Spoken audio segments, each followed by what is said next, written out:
BRS party కూడా అంతే. అంతే కదండి, మీరే చెప్తున్నారు కదా, మరి అంతే కదా, మీరే చెప్తున్నారు. మరి పార్టీలో అందరు ఉత్సాహించినప్పుడు కవిత కూడా పార్టీకి అనుగుణంగా పార్టీలు ఉన్నప్పుడు ఉండాలి కదా. లేదు అంటే నీకు ఇష్టం లేకుంటే నువ్వు కాంగ్రెస్ కు రావాలనుకుంటున్నావు కాబట్టి రిజైన్ చేసి ధైర్యంగా వచ్చేసేయి. కానీ కవిత కాంగ్రెస్ రావడానికి కూడా ఎన్ని ఇబ్బందులు ఉన్నాయి, ఎంతమందికి కవిత కాంగ్రెస్ రావడానికి కార్యకర్తలకు ఇష్టం లేదు అనేది కూడా కవిత ఆలోచించుకోవాల్సిన అవసరం కూడా ఉంది. ఎందుకంటే తెలంగాణ కాంగ్రెస్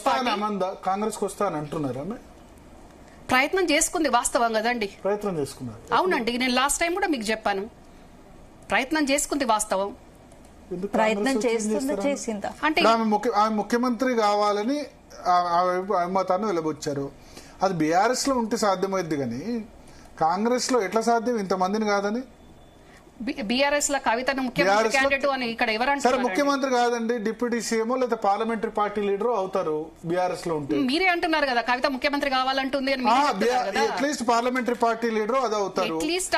కాంగ్రెస్ లో ఎట్లా పాసిబుల్? కాంగ్రెస్ మహాసముద్రం, ఏ యాంగిల్ రావాలి? 11 సంవత్సరాలు అయింది మీరు జైన్, మీరు కేసీఆర్ లేదండి, మీరు కేసీఆర్ పెద్ద బిడ్డరే కదా. 11 సంవత్సరాలు అయింది. మీరు పిసిసి స్పోక్స్ పర్సన్ ఇచ్చారు, లేకపోతే ఇంకేం ఇచ్చారు? క్యాంపెయిన్ కమిటీకి ఒక నీరు ఇచ్చారు. ఒకసారి బీఫామ్ కూడా ఇవ్వలేదు మీకు.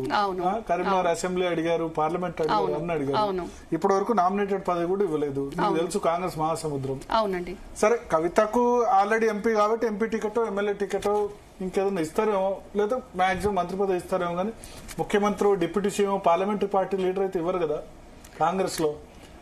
కాంగ్రెస్ లో విలీనం కావడానికి కేసీఆర్ కూడా అదే కారణం. విలీనం కాకపోవడానికి కేసీఆర్ లాంటి వాడే వెనక్కి తగ్గింది అదే కారణం. ఎందుకంటే హైకమాండ్ కల్చర్ దాని ఎవరికి వెళ్తుందో తెలియదు. అటువంటి ఆమె కాంగ్రెస్ లో జాయిన్ అవ్వాలని ఎందుకు అనుకుంటుంది? నన్ను అడిగితే ఏంటండి ఆ క్వశ్చన్ మీరు కవితను అడగాలి కదా. నేను అసలే తప్పు కాదండి, 100% రాంగ్, కరెక్ట్ అండి. కవిత కాంగ్రెస్ కు రావాలనుకున్నది కరెక్ట్. ఇప్పుడు ఖండించమనండి. ఇప్పుడు మన డిబేట్ అయిపోయాక కవిత ఖండించమని ఆ మాటలు మాట్లాడడం కరెక్టా కాదండి, మనస్సాక్షిగా మాట్లాడాలి. మరి అట్లా అనుకుంటున్నప్పుడు ఇప్పుడు కేసీఆర్ గారు చేసేది కరెక్ట్ అయినా రాంగ్ అయినా నువ్వు బీఆర్ఎస్ పార్టీ చెప్పినట్టు ఉండాలి కదా. కాదు అని నేను సపరేట్ గా మళ్ళీ నా సంస్థ నుండి నేను సపరేట్ ప్రోగ్రామ్స్ తీసుకుంటా, మళ్ళీ మేము మాట్లాడతాను. ఎప్పటి నుంచో లేదండి, సంస్థ ఎప్పటి నుంచో ఉందండి, సంస్థ ఎప్పటి నుంచో ఉంది. కానీ తను బీఆర్ఎస్ ఎమ్మెల్సీకి రిజైన్ చేయలేదు, ఎమ్మెల్సీగా కొనసాగుతుంది. బీఆర్ఎస్ పార్టీ ఎమ్మెల్సీని అంటుంది, నా నాయకుడు కేసీఆర్ అంటుంది, నా అధినేత కేసీఆర్ అంటుంది అన్నప్పుడు మరి కేసీఆర్ గైడ్ లైన్స్ ఉండాలి కదండి. ఇప్పుడు దీని మీద బీఆర్ఎస్ పార్టీ స్వాగతించదు, సంబరాలు చేసుకోదు, ఒకరు మాట్లాడడు, బయటికి రారు, ఆడవాళ్ళు మగోళ్ళు. కవిత మట్టుకు సంబరాలు చేసుకుంటే ఈయన ఎందుకు మరి కవిత హైజాక్ చేస్తుంది అనుకున్నాడో, మల్లన్న ఏమనుకున్నాడో కానీ మల్లన్న రియాక్ట్ అయ్యిండు. ఆ రియాక్ట్ అయిన సందర్భంగా ఇదంతా జరుగుతుంది కదా రచరంబోలా. మల్లన్న కూడా లేడు కదా కాంగ్రెస్ లో. మల్లన్న కాంగ్రెస్ లో లేడండి, కానీ మల్లన్న ఒక సందర్భంలో మనం ఇంకోటి కూడా గుర్తు చేసుకోవాలి భరత్ గారు. ఒక సందర్భంలో ఈ బీసీల కోసం చేసే పోరాటంలో అసెంబ్లీ సాక్షిగా అసెంబ్లీ నడుస్తున్నప్పుడు మా కాంగ్రెస్ పార్టీకి ఎల్పీ ఉన్నట్టు టీఆర్ఎస్ కూడా ఉంటది కదండి, ఆ ఆఫీస్కి వెళ్ళి మీరు కూడా అందరు చూసుంటారు, వెళ్ళి హరీష్ కు కేటీఆర్కి వెళ్ళి బీసీలకు మీరు కూడా సపోర్ట్ చేయండి అని అడిగిన సందర్భంలో మల్లన్నను కాంగ్రెస్ నుంచి టీఆర్ఎస్ కు పోతున్నాడు, జాయిన్ అవుతున్నాడు అనేది అదొకటి అన్నారు. అప్పుడు మల్లన్న ఏమన్నాడు, బీసీల కోసం అవసరమైతే నేను కల్వకుంట్ల కవితమ్మతో కూడా కలిసి పనిచేస్తా అన్నాడు. మరి అదెందుకు పరిగణనలోకి తీసుకోవద్దు? ఎందుకు అంటే కవిత ఒకవైపు బీసీల గురించి పోరాటం చేస్తుంది, మల్లన్న కూడా పోరాటం చేసిండు. మల్లన్న ఫక్తు బీసీ, ఆయన బీసీల కోసం ఆయన ఎప్పటి నుంచో మాట్లాడుతున్నాడు. కవిత జైల్లో ఉన్నప్పుడు కాంగ్రెస్ పార్టీ ప్రక్రియ స్టార్ట్ చేసింది. కవిత మాట్లాడుతున్నది రేవంత్ రెడ్డి ముఖ్యమంత్రి అండి. ఇక్కడ బీసీఆ అని మీరు డైవర్ట్ చేయాలి. రేవంత్ రెడ్డి అందరి కోసం చూడాల్సిన వ్యక్తి, ఆయన ఒక ముఖ్యమంత్రి. ఇక్కడ కుల మతాలకు అతీతంగా ఉండాల్సిన తెలంగాణ జాగృతి నేత, ఎమ్మెల్సీ. ఆమె ఇప్పుడు దాని నుంచి బయటకు వచ్చారు కాబట్టి బీసీల గురించి. అవునండి, మరి నువ్వు బీఆర్ఎస్ కు రిజైన్ చెయ్యు, ఎమ్మెల్సీకి రిజైన్ చెయ్యు, బీఆర్ఎస్ కు రిజైన్ చెయ్యు, జాగృతి నుంచే మాట్లాడు. నువ్వు బీఆర్ఎస్ ఎమ్మెల్సీ అని అంటావు, అధినేత కేసీఆర్ అంటావు, మళ్ళీ కేసీఆర్ ఏమో మాట్లాడు. ఎక్కడ ఉందా 42% రిజర్వేషన్ వద్దని అన్నారా? మరి ఎందుకు స్పందించలేదండి వాళ్ళు? ఏమని స్పందించలేదు? ఇప్పుడు కవిత సంబరాలు చేసుకున్నప్పుడు అసెంబ్లీలో గవర్నమెంట్ లో ఉంది వీళ్ళు కదా, ఇక్కడ సపోర్ట్ చేసి ఉంటే నేను స్వాగతిస్తున్నాము అనాలి. ఇప్పుడు కాదండి, సపోర్ట్ చేసినట్టయితే ఇదే కేసీఆర్ గారు అవసరమైతే సోనియా గాంధీని బజార్కి ఇడుస్తామన్న కేసీఆర్ గారు తెలంగాణ ఇచ్చినాక హౌస్ సాక్షిగా, అసెంబ్లీ సాక్షిగా ఏది ఏమైనా ఈ క్రెడిబిలిటీ, ఈ క్రెడిట్ సోనియా గాంధీ గారికే అని ఆయన అంత మంచిగా ఒప్పుకున్నారు కదా. మరి ఇప్పుడు కూడా స్వాగతించాలి కదా, ఇప్పుడు కూడా ఒప్పుకోవాలి కదండి. ఇప్పుడు ఒక అలిగేషన్ చేశారు, కాంగ్రెస్ లో జాయిన్ కావడానికి ప్రయత్నించారు. అలిగేషన్ కాదండి, అది ఫ్యాక్ట్ అండి, అలిగేషన్ కాదు. ఎన్ని నెలల క్రితం? గత 6 నెలల నుంచి ప్రయత్నిస్తుంది కానీ మాకు తెలిసింది 3 months. ఇప్పుడు కవిత చెప్పొద్దా నేను రాను కాంగ్రెస్ కని, ప్రతిపక్షంలో ఉన్నా నేను బీఆర్ఎస్ లోనే ఉంటా, నాకే పదవి ఇచ్చినా ఏ హోదా ఇచ్చినా ఇవ్వకున్నా. ఎక్కడ తిడుతుందండి కాంగ్రెస్? ఎక్కడ తిడుతుంది? ఏం తిట్టింది? కాళేశ్వరం ప్రాజెక్టు విషయంలో మేడిగడ్డ రిపేర్ చేయట్లేదు అని చెప్పి వాళ్ళు కూడా తిట్టింది. ఉనికి లేదండి, ఉనికిని కాపాడుకోవడానికి మాట్లాడడం వేరు. చిత్తశుద్ధితోటి ప్రజా సమస్యల మీద ప్రజల కోసం మాట్లాడడం డిఫరెంట్. నువ్వు అధికార పక్షంలో ఉంటే ఒక రకంగా, ప్రతిపక్షంలో ఉంటే ఒక రకంగా మాట్లాడడం కరెక్ట్ కాదు.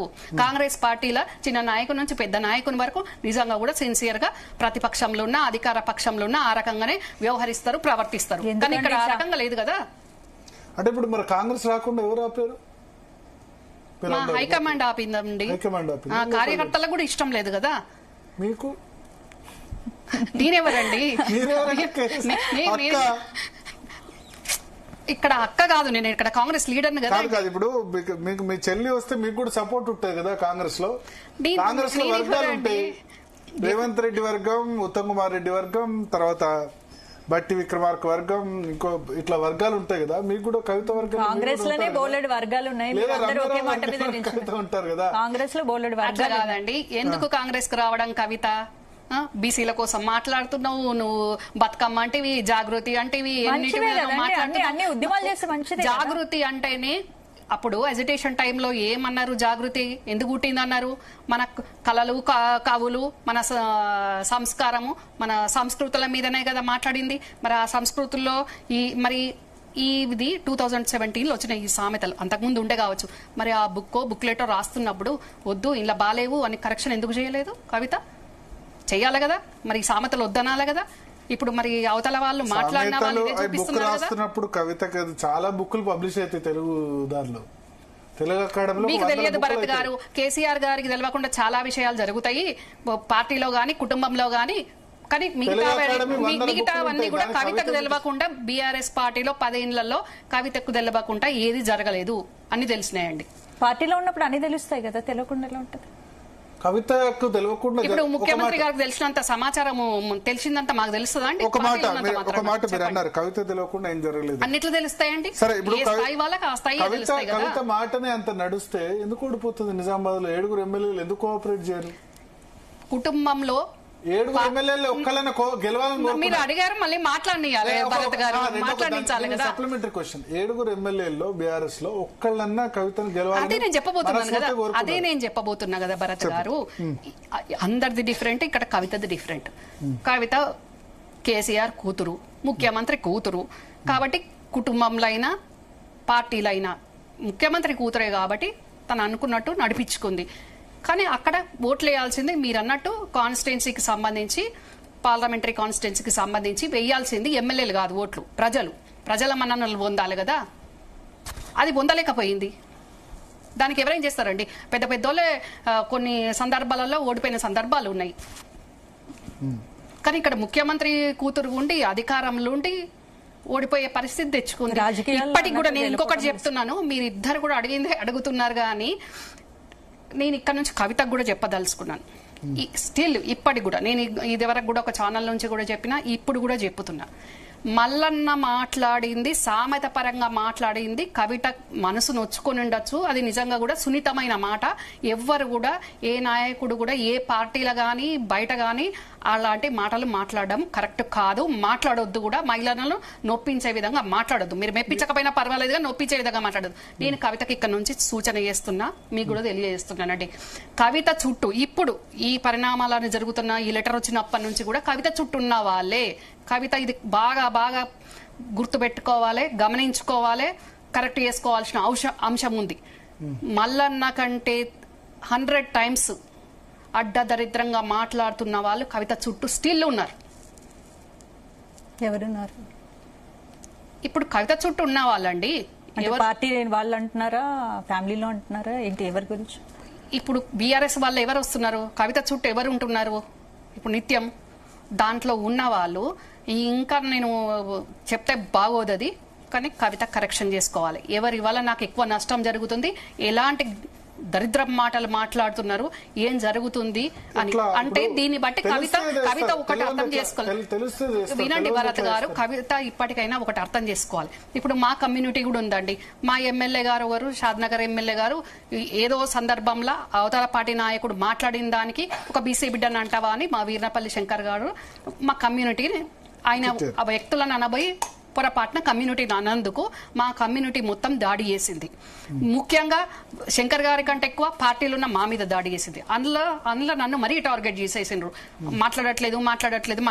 మరి ఇప్పుడు నేను మా కమ్యూనిటీ వాళ్ళని కూడా అడుగుతున్నా, కవిత మరి మన ఆడబిడ్డనే కదా, మరి మీరు ఇప్పుడు కేసీఆర్ గారికి భయపడా మరి దేనికోసము ఎవరు కూడా మాట్లాడాలి కదా. ఈ రోజు నేనన్నా మాట్లాడుతున్నా స్టూడియోకి వచ్చి, కవిత తప్పంటున్నా మళ్ళీ తప్పంటున్నా, మరి ఎందుకు మాట్లాడట్లేదు? ఈ రోజు మాట్లాడాలి కదండి. ఇప్పుడు మీరు అడిగారు కదా, లేకుంటే మీరు మాట్లాడారా ఇట్లా అని నేను మాట్లాడుతున్నా. నేను కవిత తప్పంటున్నా, ఒప్పు అంటున్నా, మళ్ళీ నదుకు తప్పంటున్నా. ఇద్దరి వల్ల తప్పు జరిగింది. ఈ రోజు నిజంగా సంతోషంగా ఉండి సంబరాలు చేసుకున్న టైంలో వీళ్ళిద్దరి వల్ల మొత్తం డైవర్ట్ అయిపోయింది ఇష్యూ అంతా. మరి ఇప్పుడు మా కులం వాళ్ళు కూడా నన్ను టార్గెట్ చేస్తున్నారు ప్రతిసారి కూడా. మరి ఇప్పుడు కవిత దగ్గరికి వచ్చి ఎవరెందుకు మాట్లాడతలేరు, మరి ఎవరెందుకు అనట్లేదు? అంతకుముందు మల్లన్న మా కులాన్ని విమర్శించినప్పుడు చాలా మంది మాట్లాడారు. మరి సొంత తండ్రి మాట్లాడట్లేదు అని మీరు అంటున్నారు కదా, మరి కులం వాళ్ళకి ఏమొచ్చింది? ఎవరెందుకు మాట్లాడట్లేదు? ఎందుకు మాట్లాడారు? మా కుటుంబంలో 1,00,000 ఉంటాయండి. మాకు తెలుసు ఇంటర్నల్ గా ఏంది అని. మరి కులానికి ఏం తెలుసు అండి? కులం వచ్చి చూస్తున్నదా? చూడనప్పుడు మరి ఎందుకు మాట్లాడాలి? ఎందుకు టార్గెట్ చేయాలి మమ్మల్ని? ఇప్పుడు కూడా మాట్లాడాలి కదా, మరి కులం బిడ్డనే కదా. కేసీఆర్ ను నాకు తెలిసి మొట్టమొదట కులం ఓన్ చేసుకోలేదని నేను అనుకుంటాను. పార్టీ పెట్టినప్పుడు ఓన్ చేసుకోలేదు, తర్వాత గెలిచిన తర్వాత కొన్ని రోజుల తర్వాత ఓన్ చేసుకుంది. అవునండి, విద్యాసాగర్ రావును ఓన్ చేసుకున్నారు. అవును, నాకు తెలిసి కదా. విద్యాసాగర్ రావు కేంద్ర మంత్రి, కేసీఆర్ ఉన్నప్పుడు పెద్దగా వెలమ కులం విద్యాసాగర్ రావును ఓన్ చేసుకుంది కానీ కేసీఆర్ ఓన్ చేసుకోలేదు. తర్వాత విజయరామారావును ఓన్ చేసుకుంది కానీ కేసీఆర్ ఓన్ చేసుకోలేదు. ఆయన సక్సెస్ సాధించిన తర్వాత ఓన్ చేసుకుంది. జలగం వెంగళరావు గారిని కూడా ఓన్ చేసుకున్నారు. అదంటే 78 లో, కంటెంపరీ కాదు కదా.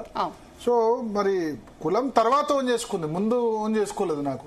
సో మేబీ ఇప్పుడు స్టాల్వాట్ కేసీఆర్ ఉన్నారు అంతే కదా వెలమ కులానికి. ఇప్పుడు మీరు ఈ పార్టీలో ఉన్నా సరే మీరు ఆయనకు వ్యతిరేకంగా మాట్లాడితే మీ కులం వాళ్ళు మిమ్మల్ని తిట్టరా? ఫంక్షన్ల వాటిలో అంటారు కదా, ఎందుకు మాట్లాడుతున్నావు అని అయితే అంటారు కదా. సో ఆయనే మాట్లాడినప్పుడు కులం వాళ్ళు ఎట్లా మాట్లాడతారు? ఇంట్లో ఆయనే మాట్లాడినప్పుడు మళ్ళీ మీరు అదే అంటారు ఏంది భరత్ గారు, స్ట్రాంగ్ రీజన్ ఉంది అక్కడ అని నేను చెప్తుంటే ఆ రీజన్ ఏందో తెలియకుండా ఎవరికి వాళ్ళు ఇష్టం ఉన్నట్టు ఇమాజిన్ చేసుకుంటే దానికి మనమేం చేయలేదు.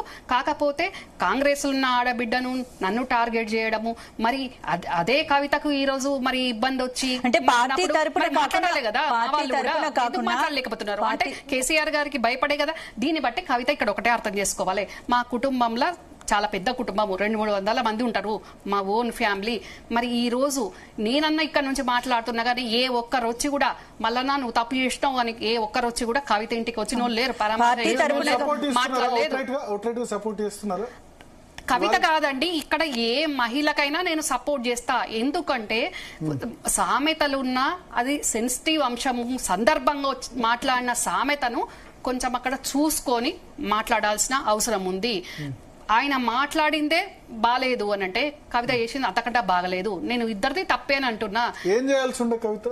డెఫినెట్ గా ప్రొటెస్ట్ చేయాలండి. ఏం చేయాల్సి ఉందంటే ప్రొటెస్ట్ చేయాలా? ఇప్పుడు కేసీఆర్ ప్రొటెస్ట్ చేసేందుకు అక్కడ పోయినాము. ప్రొటెస్ట్ చేయడానికి ఆఫీస్ కి పోవడం ఎందుకంటే అది దాడి చేయడానికి పోయి మళ్ళీ ప్రొటెస్ట్ అని మళ్ళీ కవర్ చేసుకోవడం ఎందుకు? ప్రొటెస్ట్ అంటే ధర్నా చౌకాడికి రా, మేమందరం వచ్చేవాళ్ళం కదా, డెఫినెట్ గా వచ్చేవాళ్ళము. మా కాంగ్రెస్ మంత్రులు, మా పీసీ చీఫ్ గారు, మా పొన్నమన్న ఆల్రెడీ మల్లన్న మాట్లాడిన దానికి మహిళలను అవమానించొద్దు అని వాళ్ళు చెప్తానే ఉన్నారు కదా. ధర్నా చౌక్ వెళ్ళేవాళ్ళు ఒకవేళ కవిత కనుక ధర్నా చేస్తే అంటే డెఫినెట్ గా అండి. ఇప్పుడు యాజ్ ఏ మహిళగా ఏ పార్టీలు ఉన్నా బీజేపీ వాళ్ళు కనీసం నోటీసులు కూడా తీసుకోలేదు అంటున్నారు. మహిళా కమిషన్ రిప్రజెంటేషన్ ఇస్తే కూడా తీసుకోలేదంటారు. జాగృతి మహిళలు ఎందుకు అందరూ అసలు అలా చేయలేదండి. అక్కడ చైర్పర్సన్ ఉందో లేదో ఎవరికి తెలుసు అండి? లేదా అది ధర్నా అక్కడ వెళ్ళి ధర్నా చేశారు కదా, కమిషన్ అవైలబుల్ లేదని. జాగృతి మహిళలు అందరూ వెళ్ళారు. విచిత్రం ఏందండి, చైర్పర్సన్ అక్కడ అవైలబుల్ లేకుండా అక్కడ ధర్నా చేయడం అయితే నాకు అర్థం కాదు. కానీ చైర్పర్సన్ మరి వీళ్ళు టైం అడిగినరో లేదో, ఆమె అందుబాటులో ఉందో లేదో, ఆమె ఉన్న టైంలో వెళ్ళాలి. అంటే ఆ నిమిషంలో అక్కడ ఎవరికి సొంత పనులు ఉండవు, వీళ్ళు వస్తున్నారని ఇమీడియట్ గా పనులన్నీ మానుకొని అక్కడ ఉంటారా అండి? ఈ రోజు కాకుండా రేపు ఇవ్వండి, మునిగిపోయేది ఏముంది? అక్కడ ధర్నా చేయడం ఏంది? చైర్పర్సన్ దగ్గరికి వెళ్ళి ధర్నా చౌకాడ చేయండి, మళ్ళా ఇంటి ముందు చేయండి. సో ఇప్పుడు ఫైనల్ గా ఏం జరుగుతుంది? ప్యాచప్ అవుతుందా కుటుంబంలో? సరిగా పెద్ద బిడ్డ కాంగ్రెస్ పార్టీలో ఉంది, చూడాలండి. ఇప్పుడు కవిత కాంగ్రెస్ కి రావాలన్న ఇన్ఫర్మేషన్ నాకే ఉన్నప్పుడు కేసీఆర్ గారికి ఎంత ఇన్ఫర్మేషన్ ఉంటది? వెళ్ళాలని సీరియస్ గా ట్రై చేశారు. కాదండి, ఇప్పుడు కష్టమైనా నష్టమైనా ఎవరైనా అది పార్టీలనే ఉండాలనుకుంటారు.